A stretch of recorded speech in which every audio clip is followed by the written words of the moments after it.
Okay, sige. So kunin natin ating Bible. At since tinitingnan ko yung ating pinaka-theme this month, faithfulness to stewardship, yung God-honoring giving, no? So faithfulness to stewardship to have a God-honoring giving. First Corinthians or First Kings chapter 17 verse 14. Isang talata lang po.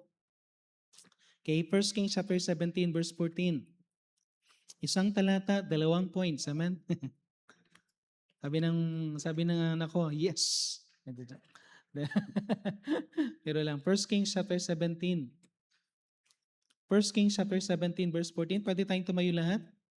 Okay, First Kings chapter 17 verse 14. Ito yung patungkol doon sa widow of Sariphat. And I just have 2 points. Tapos may clear lang yung bawat title. Pero hindi ko alam kung paano ko maano, no? Verse 14. Sabay-sabay natin ang basahin. Ready, go? And for thus saith the Lord of God of Israel, the barrel of meal shall not waste, neither shall the cruse of oil fail until the day that the Lord sendeth rain upon the earth. Okay, so may promise, no? This is God's promise. And we know na sa makikita natin dito is, of course, kapag kayong nasa situation, no? If you're in that situation, katulad nitong babae na to, his situation or her situation is hopeless. Her resources reach the limits, di ba? Parang magano kaya eh. You will hindi ito exciting moment kundi disturbing moment. Amen? Amen? Amen? Okay, sino sa inyo naka-experience ng ganyan? Yung last meal, last resources, last salary, last, tawag dito, yung last mo kumaga lahat na ng is nabenta mo, last na yan. No? Okay? Last breath, no? Okay? Pagka nandun ka na sa may last moment, parang medyo na yan, hindi na exciting but disturbing. But sa verse 14, makikita natin dito, that is a promise. The barrel of meal shall not waste, neither shall the cruse of oil fail until the day that the Lord sendeth rain upon the earth. So nagpipray ako ng isang message. Then God gave me this message, yung ano yung pakiramdam if you are expecting something from the Lord? Okay, alam nyo na nandun ka sa hopeless situation, you reach the limit, but I want to preach this night, watching expectantly as God provides. Okay? Watching expectantly as God provides. Okay, kung gusto ko makita natin dito kung paano tayo expectantly, paano tayo excited, how God will provide during the hopeless time. Amen? During the time na halos wala na. Okay, so gusto ko makita lang natin kung paano mag-provide ng Panginoon. So tayo po muna yung manalangin. Let's pray. Heavenly Father, muli po Panginoon, kami pong muli dumudulog sa inyong trono. Samahan niyo pong muli kami Panginoon as we study your word. At tulungan niyo po kami Panginoon na patuloy kay pang may taas sa aming kalagitnaan. We are thankful Panginoon for the opportunity that we could give, that we could the opportunity that we could sacrifice for you. But Lord God, we know Panginoon na meron din po kami mga need, and we know Panginoon and we read from your word Panginoon ng mga promises that you will provide, that you will do something Panginoon kung paano din po kayo kikilos sa aming mga need Panginoon personally. And I pray na kayo po ang kumilos so that we will experience the yung watching expectantly how you will provide para sa aming mga needs. Ito na po amin sa dalangin sa pangalan ng Panginoon Jesus. Amen. Okay, sabi ko nga kanina, okay, so if you are on the shoes of the widow Sariphat, okay, hindi ito exciting. This is something disturbing. But if you're reading your Bible, you know the Lord, you know your God, how God provides, then ano mang experience, you will feel something na hindi ka madideserve, but rather you will have a hope sa Panginoon dahil God will provide for our needs. Amen? And one thing na makikita natin, if we do something, okay, we do something, alam natin, if we sacrifice something, God will provide for our needs. Okay? So, kung titignan natin dito, yung gusto ko makita niyo dito is yung kapag binabasa mo yung Bible mo, magugulat ka na maraming promises ang Panginoon. And we know that God is faithful. Amen? Amen? We know that God is faithful. na kung makikita natin sa lahat ng area ng buhay natin, makikita natin yung faithfulness of God. Sabi nga sa Deuteronomy chapter 7 verse 9. Deuteronomy chapter 7 verse 9. Okay, Deuteronomy chapter 7 verse 9. Know therefore that the Lord thy God, He is God, the faithful God. Amen? Okay, so kung Bible mo yan, guhitan mo yan, no? Who is your God? What kind of God ang wini-worship natin? He is the faithful God. Okay, He is the faithful God. So from time to time, if we have some need, expect for a faithful God na magpo-provide ng need. At sometimes, isa ito sa gusto ko nung para bang iniisip ko, Lord, anong pakiramdam nung yung every time you empty the barrel, every time na empty niya yung cruise, di ba? So, kakainin nila yon. Pero, pagkatapos silang kumain, ang sarap na mag-expect, Lord, anong promise mo? The barrel of meal shall not waste, neither shall the cruse of oil fail. So every time they will look on the barrel, every time they will look on the cruse, there's something. Amen? There's something. Parang patuloy na nagpo-provide. And if you will experience yung provision ng Panginoon faithfully, then every meal time, you're excited. Alam mo, i-empty mo palagi yan. You will always empty the barrel. You will always empty the cruse. Pero mag-expect ka na, Lord, I know that you will provide again. Okay? From time to time, I know that you will provide again. Okay, makikita natin, even sa Romans chapter 4 verse 21. Romans chapter 4 verse 21. Being fully persuaded that what He had promised, okay, kung anong pirinamis ng Panginoon, He was able to also to perform. Amen? Kung anong pinangako ng Panginoon, the barrel of meal shall not be wasted, neither the cruse of oil be. Sabi dito yung cruse of oil ay hindi rin shall not fail. Okay? So, promise siya ng Panginoon. And what He had promised, He was able also to perform. Amen? He was also able to perform. Kaya nga, kung titingnan natin ito, excited, paano tayo maging excited? Iniisip ko, Lord, anong pakiramdam yung excitement, yung you are watching, you're waiting, looking expectantly kung paano kikilos ang Panginoon in some problems, in some areas sa buhay natin, kung paano mag-provide ang Panginoon, kung paano mag-give ng solution. Amen? Okay? As a Christian, okay, dapat hindi tayo nag-worry. Amen? Okay, ang natural tendency natin is to worry. Okay, kapag wala ng pambili, di ba? Kapag wala ng laman yung wallet, amen? Pagka narinig mo na yung kalansing ng bigas, kasi tinamaan mo na yung pinaka-bottom, amen? Pag nakita mo na yung mga display mo na lata is wala na, empty yung, hindi na canned foods puro can na lang, amen? Hindi na food, okay, dahil ubos na. Okay? So, ang tendency mo para mag-worry ka, pero bilang isang mananampalataya, we need to expect, watching expectantly as God provides. So, 2 points lang ako, amen? 2 points, amen? So, nagbabagong buhay na, 2 points. Pero ang haba. Joke. Okay? Dalawa lang. First is the emptying. And second is the replenishing. Okay? First is the emptying. Second is the replenishing. Okay? So, before i-replenish, remember makikita natin dito, ito yung promise ng Panginoon. Balik tayo sa 1 Kings chapter 17. Okay, 1 Kings chapter 17 verse 14. This is a promise. And thus said the Lord of Israel, the barrel of meal shall not waste, neither shall the cruse of oil fail, until the day that the Lord sendeth up rain. And she went and did according to the saying of Elijah. Okay? Sabi, verse 15, makikita natin dito na ginawa niya nga.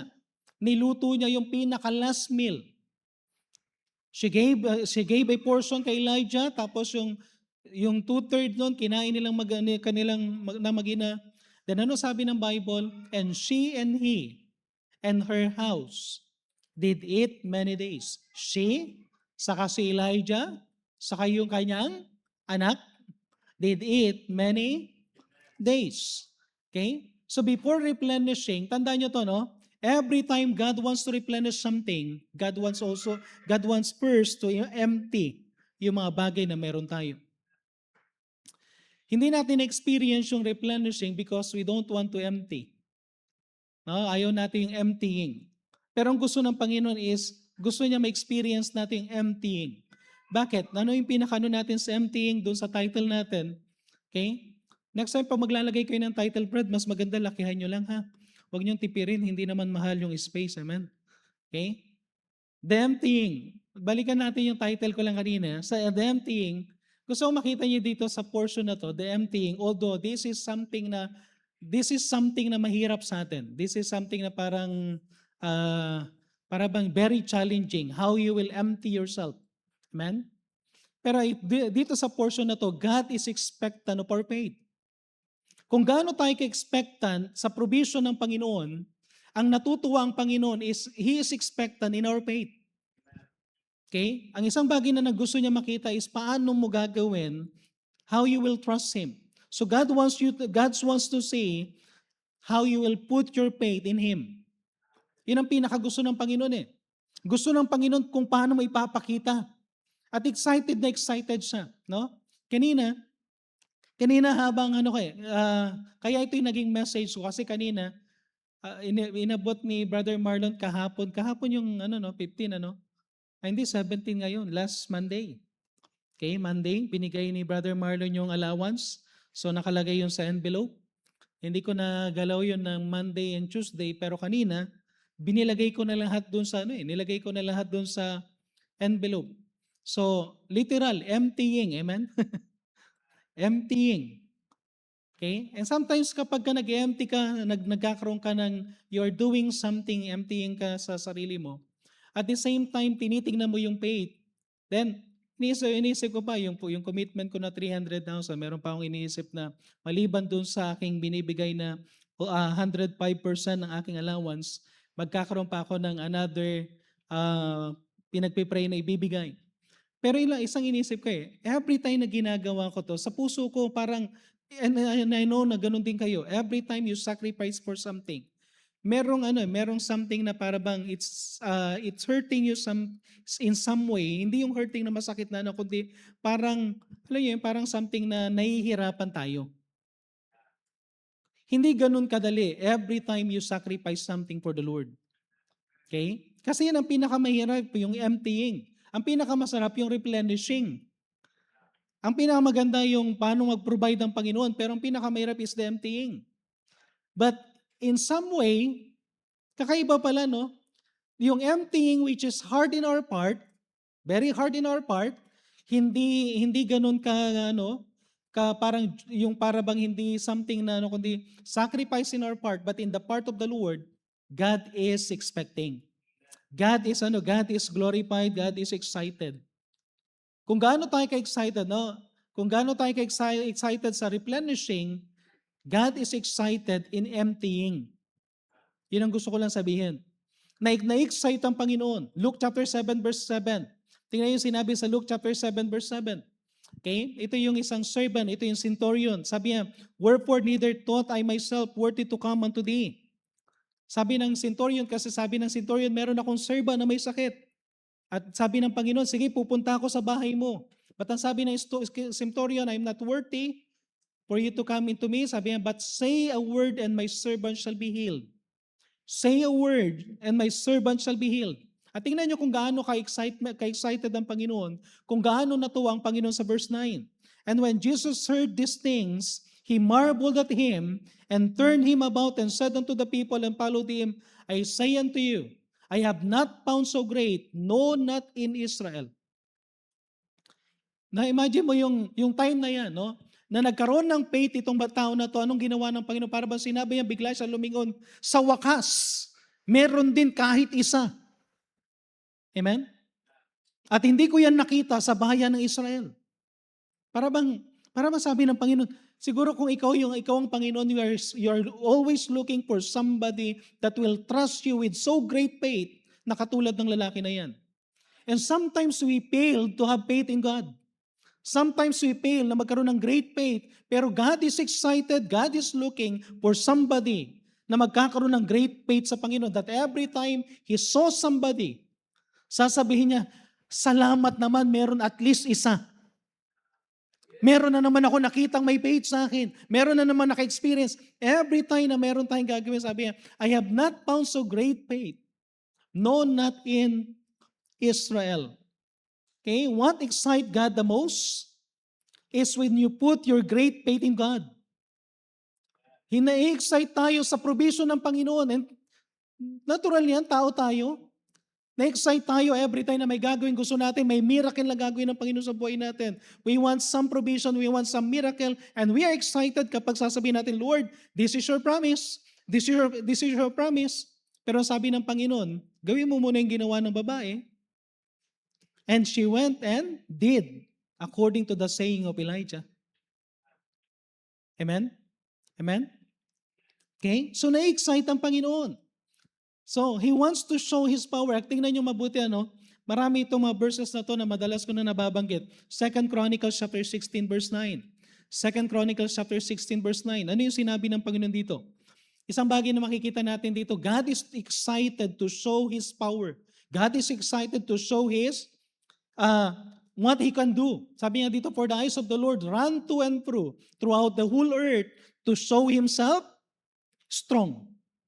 Okay? He is looking for somebody na kaya niya ipakita.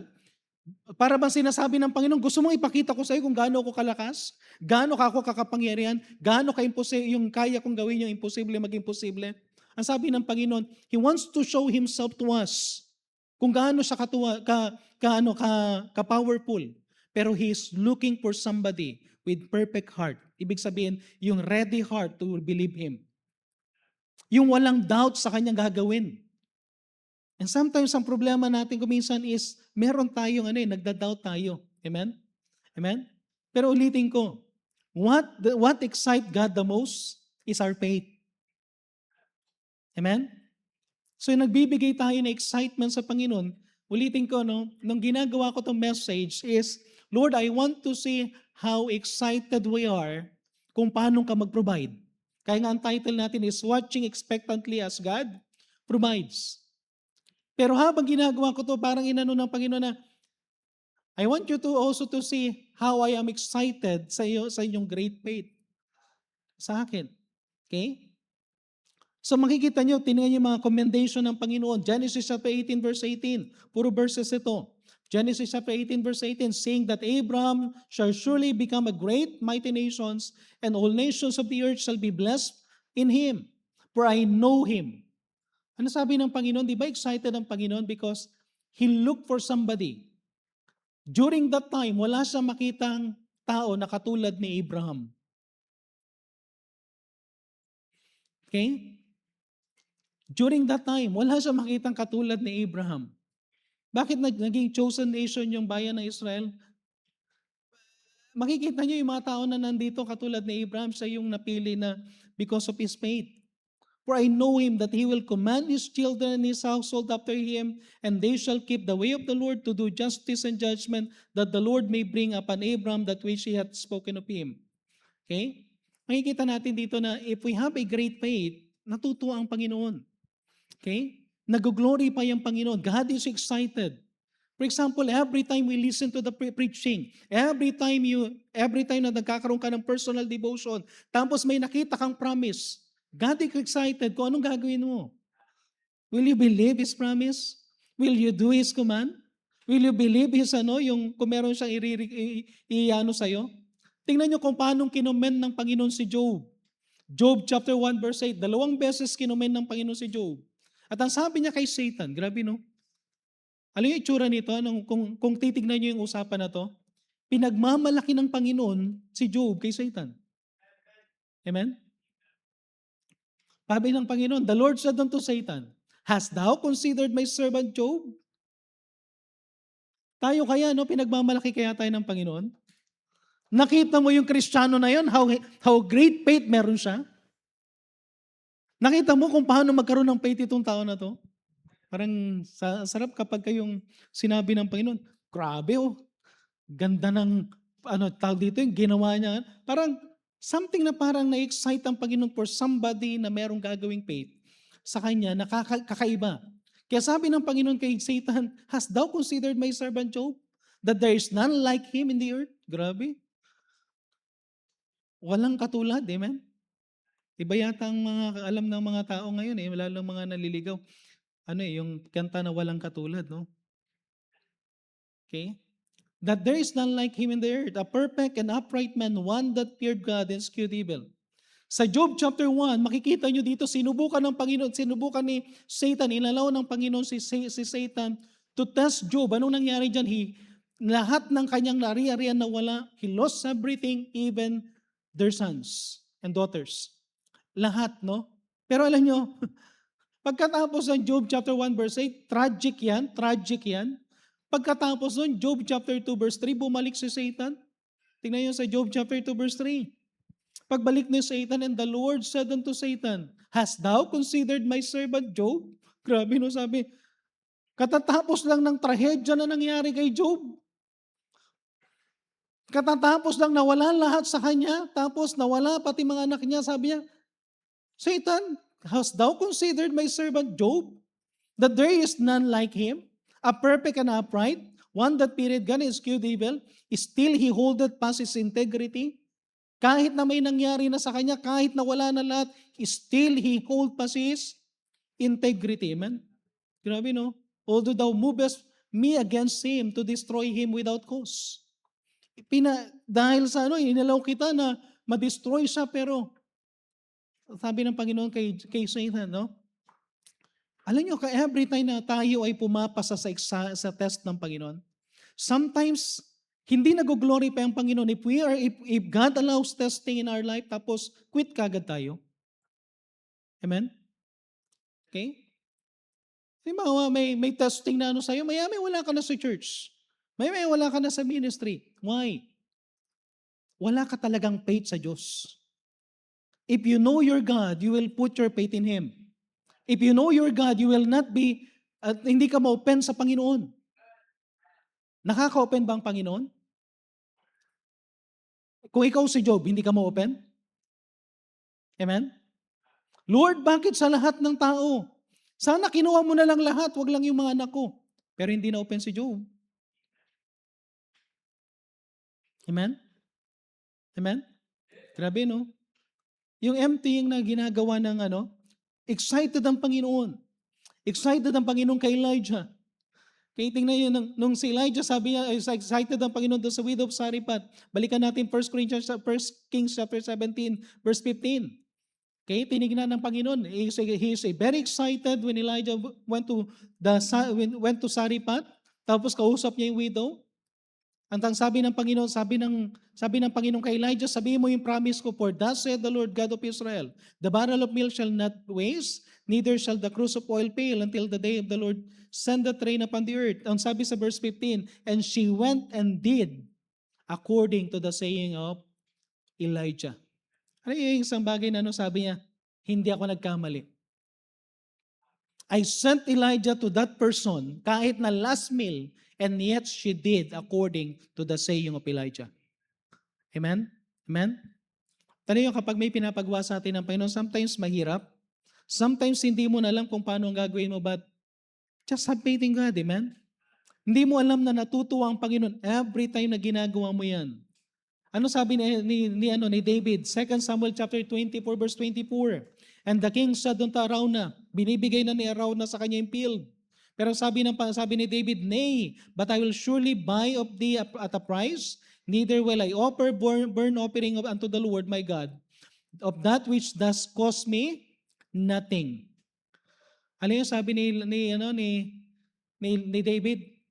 Ayokong wala akong ginawa. Ayoko nang hindi ako nasaktan, hindi ako nagkaroon ng walang cost. Since gagawin ko ito sa Panginoon, I want to cost me something. Amen? Amen? Alam nyo, anong pakiramdam ng Panginoon? Gusto ko lang tingnan nyo, no? Anong nararamdaman ng Panginoon every time we put our faith in Him? Nagagawin natin yung bagay na parang imposible. Na hindi natin alam kung paano gagawin ito, pero excited ang Panginoon kapag may ginagawa tayo. Imagine niyo na lang to. Mark chapter 12 verse 41. Sa Mark chapter 12 verse 41, and Jesus sat over against the treasury. Ang Panginoon mismo pumunta sa church. Okay? Pumunta siya sa church. Ayun yung treasury natin. Okay? Umupo talaga siya doon sa harap. Pag upo niya sa harap, tinawag niya yung mga disciples niya, punta kayo dito, upo kayo dito, sa harapan ng treasury. Then pinakita niya isa-isa lahat. Alam yung excited ang Panginoon? na pinakita niya sa mga disciples niya. Why? Because He knows na one of the person na magbibigay sa treasury is the widow. At ibibigay niya yung kanyang 2 mites. At yung 2 mites na yun is her all. Amen? So nung nakita ng Panginoon, sabi niya, excited siya, lika kayo rito. Para sa atin, pag 2 mites lang yan, hindi yan magandang tanawin. Parang hindi gaanong katindi yan. Pero sa Panginoon, sabi niya, sa tingin nyo, simple lang yung ginawa ng widow. But sabi ng Panginoon, para sa akin, that it's a great faith because she gave everything. Amen? Okay? So makikita natin na merong ang pinakapunto natin dito sa message na ito is sometimes, katulad ko rin, lahat tayo parehas tayo na Ako nang ginagawa ko to, balikan ko, ang ginagawa ko to, sabi ko, Lord, I want to be excited how you will work, how you will replenish things sa buhay ko. Gusto ko makita yung provision. Pero nakalimutan natin, sana pasayahin muna natin ang Panginoon. Na mag-glorify muna ang Panginoon, ma-experience ng Panginoon, na tumatuwa ang Panginoon sa atin because we are doing something na tayo mismo yung para bang, yung bang kuminsan iniisip natin to hindi pinapansin ng Panginoon, pero lahat pinapansin niya. Nung sinusulat ko lahat to, marami akong pwedeng isulat. Maalala nyo yung sinful woman na nagdala ng alabaster box sa Luke chapter 7. Anong ginawa niya? Pumunta siya doon sa place na yon.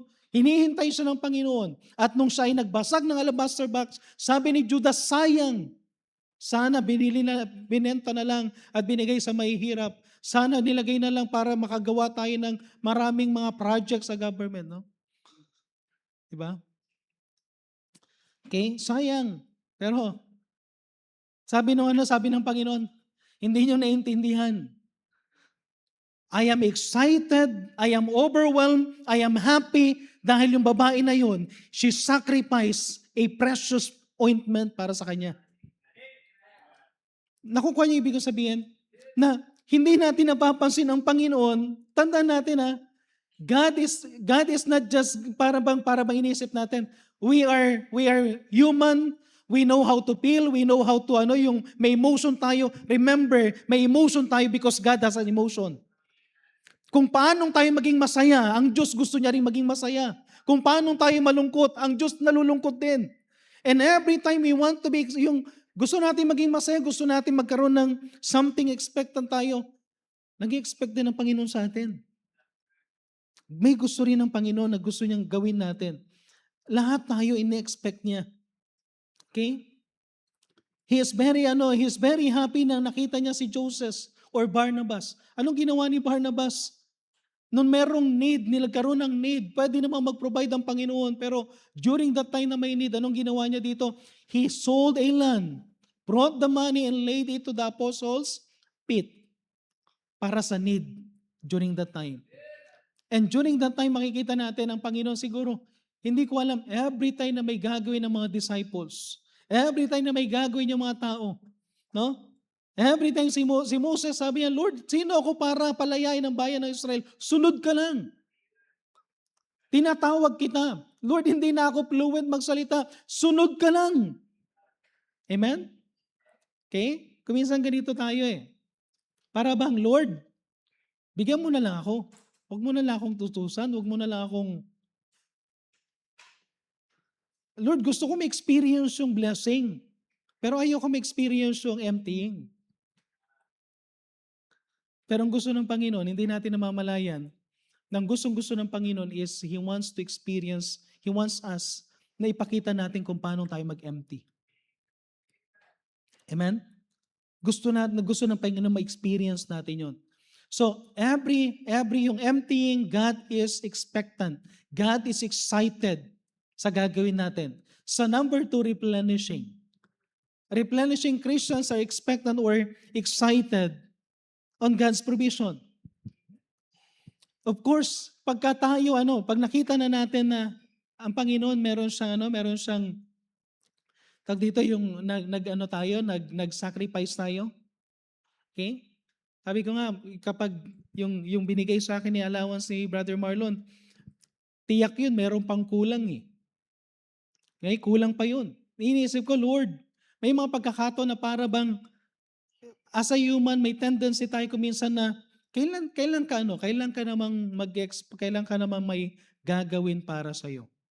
Alam mo 'yun, may bubulong sa iyo ng diablo na, okay, you are so selfless, puro ano ka, sacrifice ka, then ano naman ang ano para sa iyo.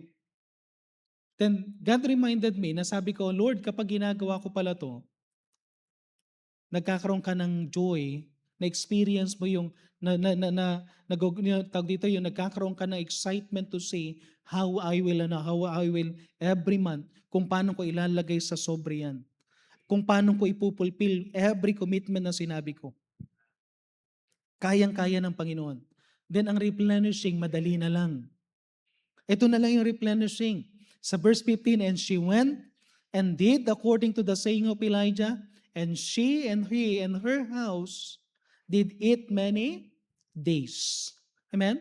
And the barrel of meal wasted not, neither did the cruse of oil fail, according to the word of the Lord, which spake by Elijah.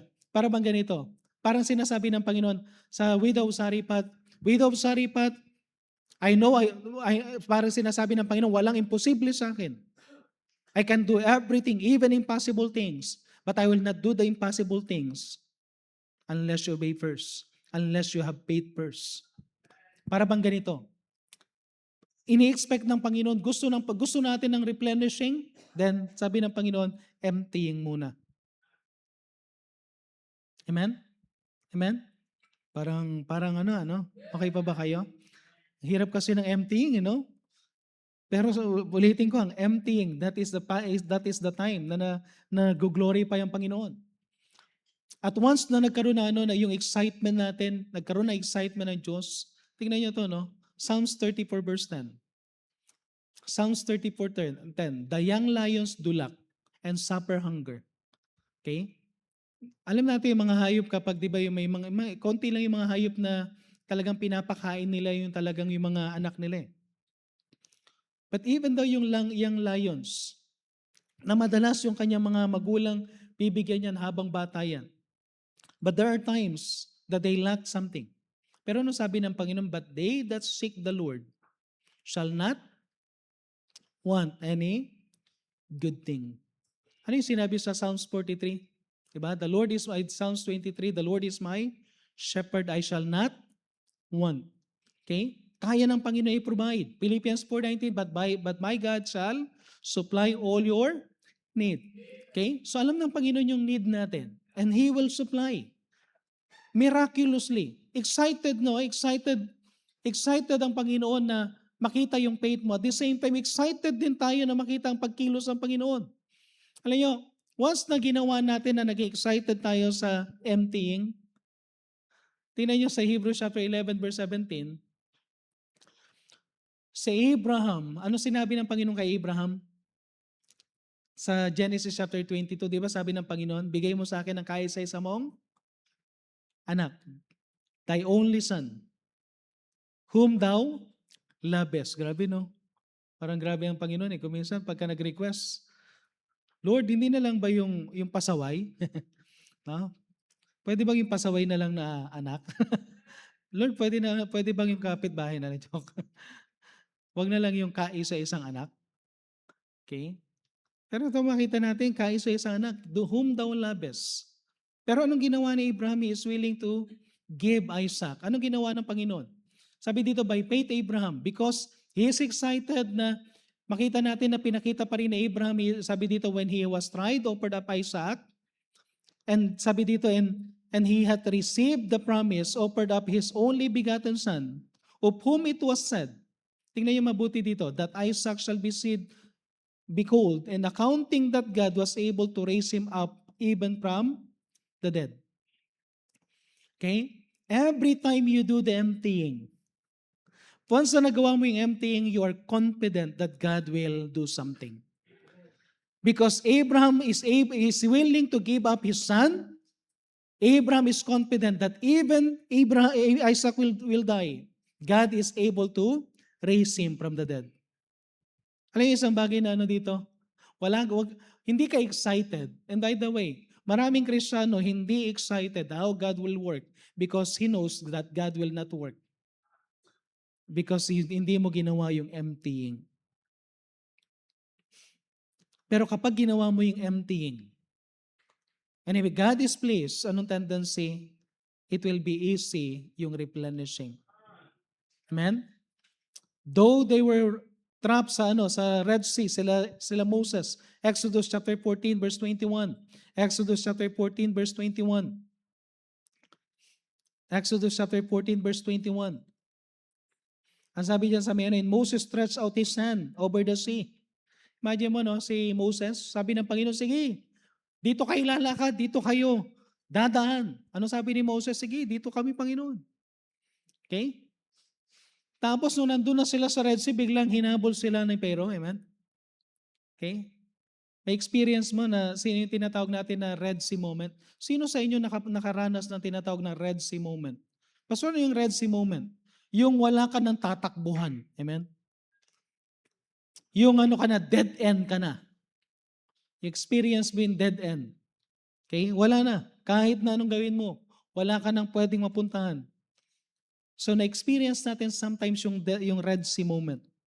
Pero ano sabi dito? Nung sinabi ng Panginoon, Lord, sabi siguro ni Moses, Lord, ito talaga yung daan? Yes, yan ang daan. Lord, walang daan. Amen? Okay? Siguro sabi ni Moses, Lord, talaga dito, pero walang daan. Okay? Sometimes God will lead us in some place na there's no way, pero anong gagawin ng Panginoon? Because God will make a way. Doon siya kikilos eh.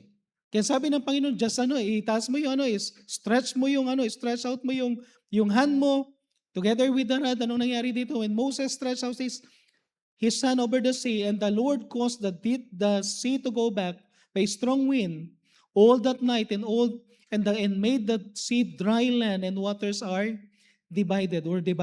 So makikita natin, grabe, pagka kumilos talaga ang Panginoon. And yet, maraming mga Kristiyano, hindi nila ma-experience ang miracle of God. Why? Because of unbelief. Because of unbelief. Okay?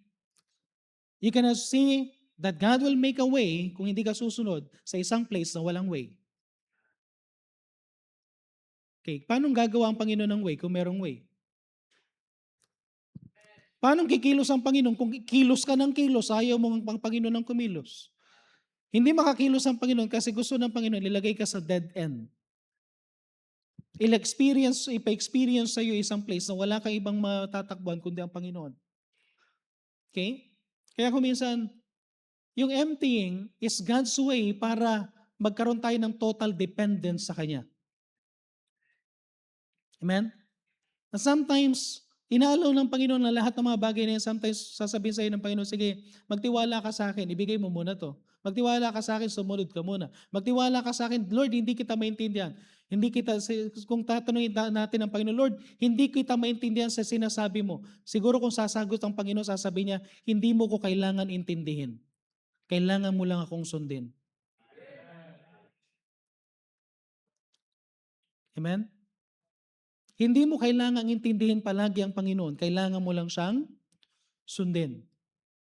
Pero kapag ang Panginoon naglagay sa Red Sea, pag ang Panginoon naglagay sa isang battle na wala ka ng tatakbuhan, kapag naglagay ang Panginoon ng napakaraming kaaway tapos nilagay lang ng Panginoon ko, konti lang kayo, sumunod ka lang because God will do the miracle. Amen? Hindi natin ma-experience ang miracle unless we have faith sa Panginoon. So ang replenishing nangyayari kapag merong emptying because we have faith in God. Okay? Psalm 78 verse 24. Anong ginawa ng Panginoon sa bayan ng Israel? He hath rained down manna. No? Imagine mo, no? Ano kayang pakiramdam kapag ang pagkain nang galing sa langit? Amen? Amen? Pag ang pagkain galing sa kitchen, alam mo, galing lang sa taong yan eh. Saan galing to? Pastor, nagluto kami. Saan galing? Bigla na lang umulan ng something. Wow. Pero saan galing yung nasa kitchen? Sa Pastor? Sa Balintawak? Sa Lumentreat? May pinanggalingan eh. Pero ibang-iba pag ang Panginoon, no? Yung bang, Lord, wala namang something na pwedeng kainin dito sa wilderness. For 40 years, wala silang pwedeng kainin. But every morning, merong manna. Grabe, no? Okay? Ano ang mana? Okay, parang gulay yan, no? Ayaw ng karamihan. Amen? Amen? Yung mga Bible college, saka ano Anong ulam kanina? Gulay. Pagka gulay ang ulam, nasa ng sahog? Hinahanap yung sahog, no? Okay? Alam nyo, pagka gulay, mana yan. Eh. Okay, mga things sa parang pero yan ang healthy, kailangan natin. Okay? Ang Panginoon, excited siya to perform something. Ay, excited ako na experience ang Luke 6:38. Gustong-gusto natin ma-experience ang Luke 6:38. Luke 6:38. Ang sabi dito, gustong-gusto natin, it shall be given unto you. Good measure, pressed down, shaken together, running over. Okay? Shall men give into your bosom, for with the same measure that you meet withal, it shall be measured to you again. Pero ayaw natin yung unang-unang word. Give. Amen? One word against 39 words sa Luke 6:38. One word lang gagawin natin, 39 words para pabalik sa'yo. Okay? Ibang-ibang Panginoon kapag nag-provide. Psalms 37 verse 25, I have been young and now I am old, yet I have not seen the righteous forsaken, nor his seed begging bread. Amen? Amen? Okay? Ano yung nakaka-excite? Lord, binibigay na halos lahat, pero hindi pala ako mamamalimos. Amen?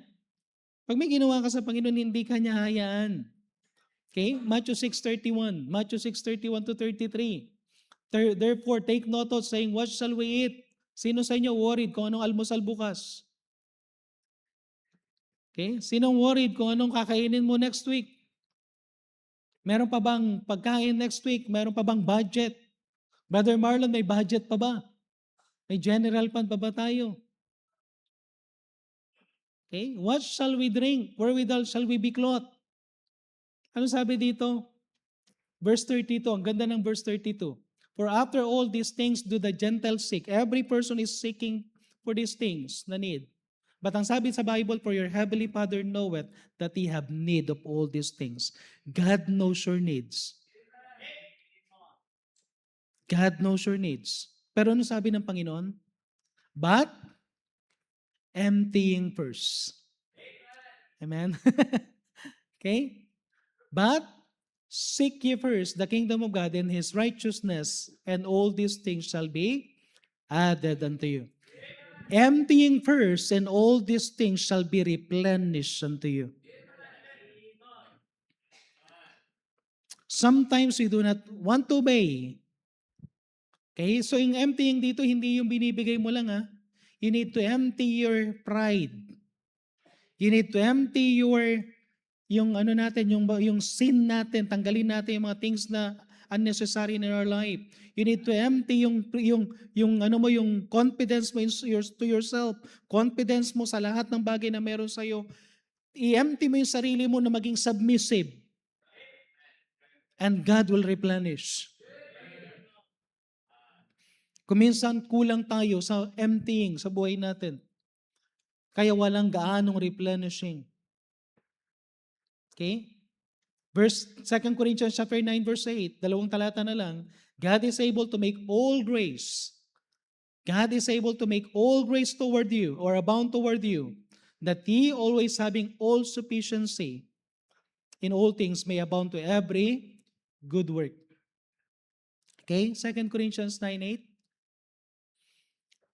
So makikita niyo yung all sufficiency, lahat yan kayang ibigay ng Panginoon.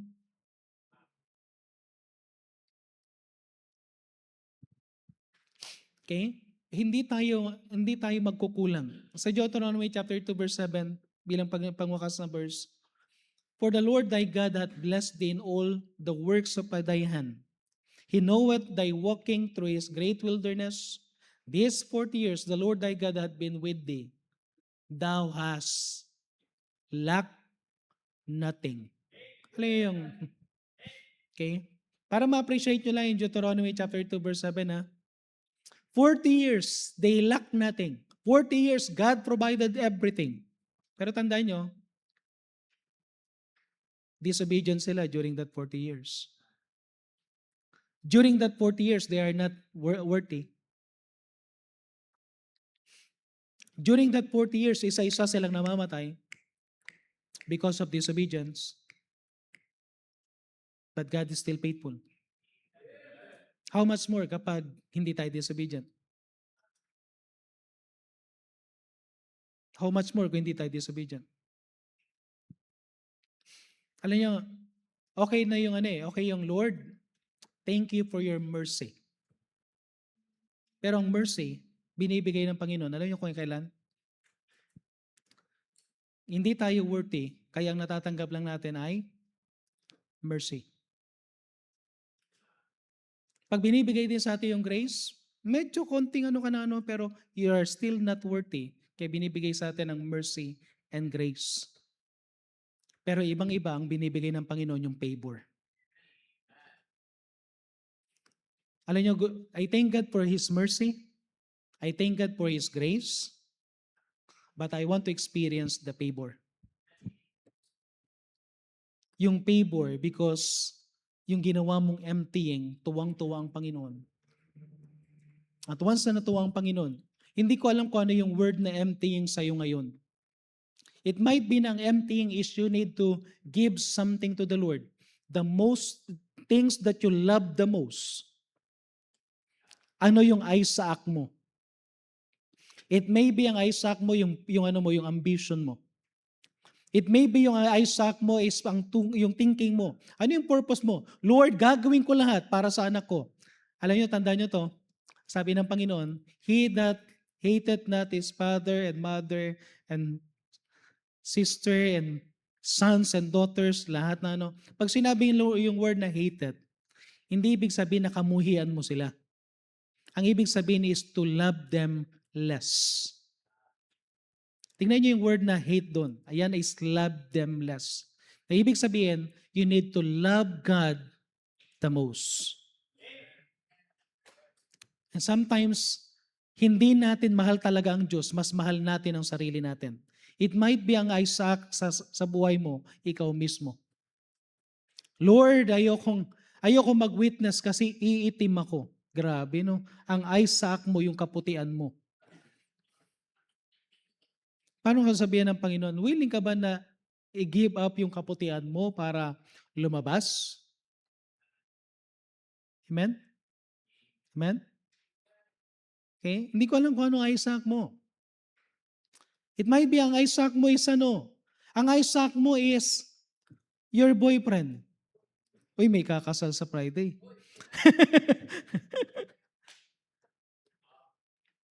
It might be na meron kang somebody na special na sabi ng Panginoon. What if may sinabi ang Panginoon na, halimbawa talagang hindi pa ngayon, mga ganun, no? Hindi doon sa dalawang kakasal, baka biglang, Pastor, wag mo na nga nito. Pero, alam yun, paano kapag may sinabi ang Panginoon na, are you willing na i-entrust sa akin ang bagay na to? Kahapon, ko yun na, yung sinabi ng Panginoon na yung he that, yung verse na yun, yung, he that saveth his life shall lose it, but he that loseth his life for my sake shall save it. Pag sinabi ng Panginoon yung bagay na yun na, yung kapag kinukuha mo, kapag ikaw kasang may hawak, mawawala sa iyan. Pero kapag ang bagay pinahawak mo sa Panginoon, by the way, pag may kinuha ang Panginoon sa iyo, hindi nawala. Kasi siyang naghawak. Mas lalong naging safe yung bagay na binigay mo at pinahawak mo sa Panginoon. So every sacrifice, inisip ko na lang Kanina nung nagnano ako ng sobre talagang, imagine mo every yan. Tapos pataas ka ng pataas ng commitment, amen? Okay, pataas ka ng pataas ng commitment na para bang, Lord, next year ba ano na naman idadagdag ko dito? Ngayon medyo pero ano pang idadagdag para bang iisipin mo Pero pag naalala mo, Lord, hindi ko pa na ito nawawala, binibigay ko sa'yo. Ito ay something na then may later marirealize mo, Lord, the more na may ginagawa ka, the more na may experience mo. If you are excited sa emptying because God is excited about it, then later on, you are most excited sa replenishing.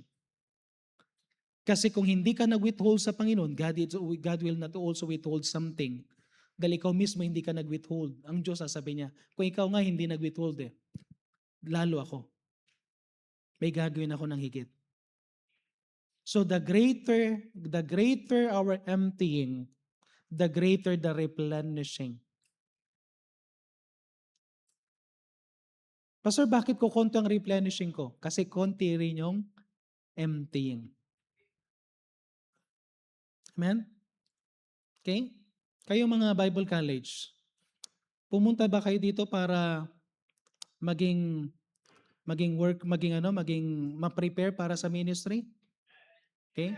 Kaya kung pumunta kayo dito, make sure you need to empty yourself, nakapokus ka sa priority para sa ministry, hindi sa ministry. Amen?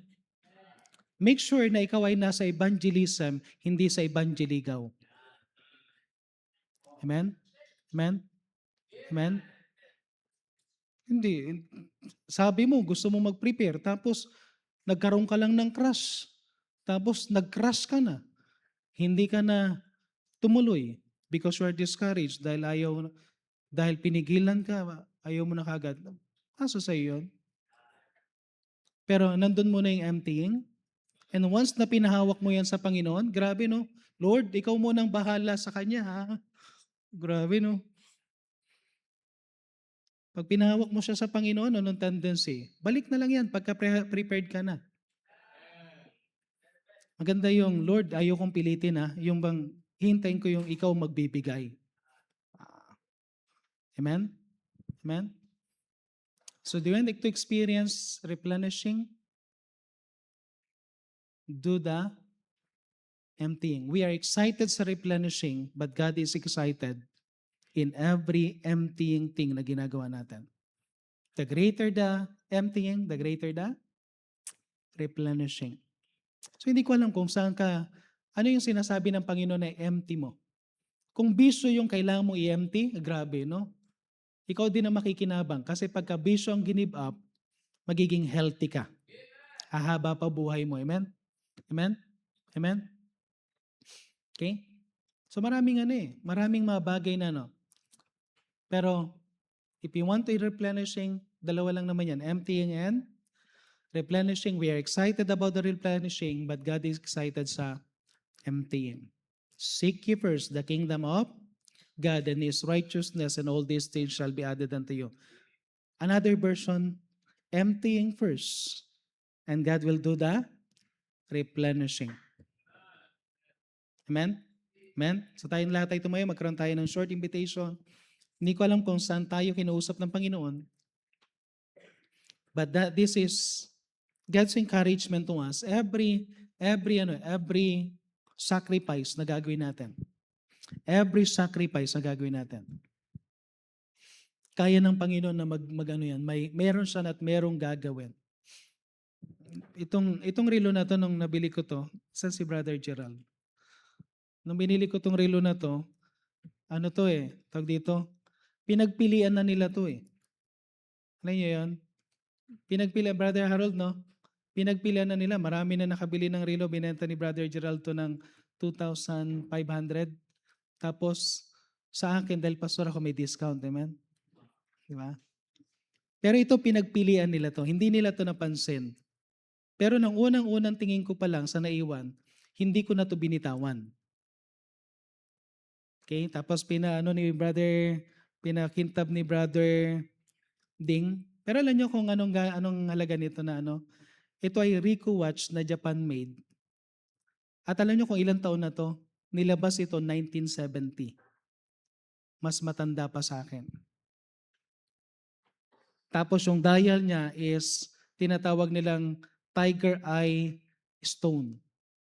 Yung dial niya. Na kasi lahat ng ginawa na ganito, walang pare-parehas. Lahat ng ginawa na to dahil dial stone is galing sa bato, hindi pare-parehas. So ibig sabihin, every watch na ginawa na ganito is unique. Amen? Ano yung isang bagay na nakita ko? Kahit na Kahit na ikaw na yung pinaka-last na pumili, kapag ka i-honor ka ng Panginoon, ibibigay pa rin sa iyo yung pinaka-best. Amen? Yung mga iba yung mga sa inyo, nagbabakuran ng ano eh. Nagbabakuran eh, no? Alam nyo, kahit ikaw yung pinaka-last, ibibigay pa rin ng Panginoon yung best. Tiwala ka lang. Amen? Amen? So ganun din, kapag merong gagawin ka na ano, huwag kang mag-isip. Kayang-kaya ng Panginoon ibigay ang gustong-gusto mo. Just do the emptying. So habang tumutugtog ating pianist, hindi na natin patatagalin. As God speak to our hearts, watching expectantly as God provides. I know we are excited in replenishing. We are excited sa gusto natin may makita ang nagagawin ng Panginoon. Excited tayo how we will see the power of God. Pero habang excited ka sa bagay na yan, you need to remember, God excited sa act of emptying sa buhay natin. So if you want to be to experience yung great replenishing, do the emptying. Nasa sa iyo kung paano ka magre-respond sa Panginoon. But kung babalikan mo lahat ng ginawa ng mga tao during the time ng Panginoon, sabi niya even sa Old Testament, parang sasabihin ng Panginoon, pinagmamalaki niya eh. Ibang-iba yung pananampalataya na to. Grabe yung ginawa niyang faith. Grabe yung ginawa niyang paniniwala sa akin. So parang yung word na, yung bang Panginoon is very happy. He is so excited na makita yung faith natin sa Kanya. So sana gawin natin yung emptying or yung obedience, yung trusting, yung faith natin, kahit na mahirap. Because God is good in doing the replenishing. The greater the emptying, the greater the replenishing. Tayo po yung panalangin. Let's pray. Heavenly Father, maraming salamat po sa binigay niyo po, Panginoon, na mensahe. Maraming salamat po sa patuloy niyo pong pagkilos po sa buhay ng bawat isa. And we know, Panginoon, na kayo po, Panginoon, ang Diyos na naghahantay sa amin, Panginoon, para ipakita ang aming pananampalataya. And Lord God, patawad po because we are excited in your replenishing. We're excited, Panginoon, kung paano ka po, Panginoon, kikilos sa mga need ng bawat isa sa amin. But Lord God, hindi namin napansin at hindi namin gaanong iniisip that you are excited, Panginoon, sa aming emptying. So I pray, Panginoon, na tulungan niyo po kami, Panginoon, na maging blessing, that we will be, from time to time, Panginoon, kung meron kaming opportunity to empty ourselves. Hindi po ito lang sa finances, Panginoon, but even sa aming personal life, sa aming ambition, sa aming pride, sa aming sin, habits, o even person, Panginoon, sa buhay namin. Lord God, tulungan niyo po kami, Panginoon, na magkaroon kami ng tiwala sa iyo, Panginoon, na katulad ng tiwala ni Abraham, that he is willing to give up Isaac. He is willing, even Isaac will die. He is willing, Panginoon, because he believe you, because he knows that you can raise him from the dead. At alam niya, Panginoon, na kahit anong hilingin mo na ibibigay sa iyo, Panginoon, alam niya, Panginoon, na kapag binigay niya po ito sa inyo, hindi po nawala ang bagay na binigay sa iyo, Panginoon. Maraming salamat po because you are asking us for something that you will keep. Something na kayo lang po, Panginoon, ang may kakayanan para mag-ingat, Panginoon. And we know, Panginoon, that we are not losing anything once we give it to you, Panginoon. So tulungan niyo po kami, Panginoon, na magtiwala. Tulungan niyo po kami, Panginoon, na magkaroon kami ng faith, Panginoon, sa iyo. At dahil pray, Panginoon, na kayo po, Panginoon, ng tunay na may taas po palagi, Panginoon, sa aming kalagitnaan. Ito na po aming samot na langin sa pangalan ng Panginoon Jesus. Amen.